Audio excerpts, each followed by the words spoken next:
Salom, musofir yurtdoshlarim. Bugun aeroportga borganlar bormi?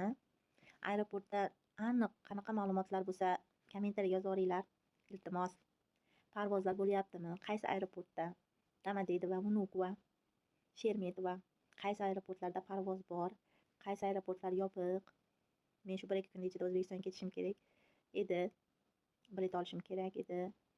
73 yoshli ota-onamga oilaviy yig'ilamiz, qizlarni, nabiralarni olib biror joyga sayrga boramiz, yozgi sayrga aylanishga degandi.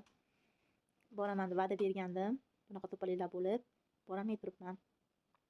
Bugun aeroportga borganlar bo'lsa, aniq ma'lumotga ega bo'lganlar bo'lsa, yoki shofirlarimiz aeroportga odamlarni olib borib kuzatgan bo'lsa, iltimos menga aniq ma'lumot yozib yuboringlar kommentariyaga. Shunga qarab men ularni kutishlarini, borishimni yoki borolmasligimni aytishim kerak. To'g'risi ota-onamga betli to'polliklarni aytganim yo'q. Ishlarni bahona qilib u bu deyapman.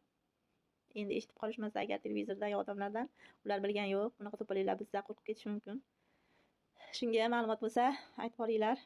Men shunga qarab eshitdik hammangizga oldindan rahmat.